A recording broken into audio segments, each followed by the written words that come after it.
শান্তি আসল সম্পদ। পৃথিবীতে আমরা অনেক সম্পদের কথা বলি, অর্থ, বাড়ি, গাড়ি, সম্মান, পরিচিতি। কিন্তু একটি সম্পদ আছে যার কাছে পৃথিবীর সব সম্পদও ম্লান হয়ে যায়। সেটি হলো অন্তরের শান্তি। আমার বিশ্বাস, আল্লাহ রাব্বুল আলামিন যখন আমাদের আত্মাকে সৃষ্টি করেছেন, তখন প্রতিটি মানুষের ভিতরেই এই অমূল্য সম্পদের কারখানা দিয়ে দিয়েছেন। সেই কারখানার নাম শান্তি।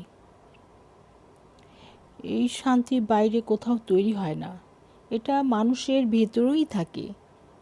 কেউ সেই কারখানার যত্ন নেয়, কেউ অবহেলা করে, কেউ কৃতজ্ঞতা দিয়ে তাকে সমৃদ্ধ করে, কেউ অভিযোগ দিয়ে তাকে দুর্বল করে। কেউ নিজের অন্তরকে ভালোবাসা, ক্ষমা ও বিশ্বাস দিয়ে পরিচর্যা করে, আবার কেউ রাগ, হিংসা আর অস্থিরতার হাতে সেই সম্পদ নষ্ট করে ফেলে। আমাদের প্রত্যেকের দায়িত্ব নিজের ভেতরের এই সম্পদের কারখানার যত্ন নেওয়া। কারণ যার অন্তরে শান্তি আছে সে অল্প পেয়েও ধনী, আর যার অন্তরে শান্তি নেই সে অনেক কিছু পেয়েও অভাবী।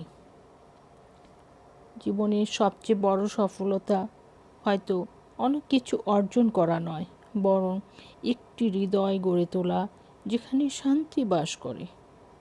কারণ শান্তি আসল সম্পদ, আর সেই সম্পদের চাবি আল্লাহ আমাদের প্রত্যেকের হাতেই দিয়ে দিয়েছেন।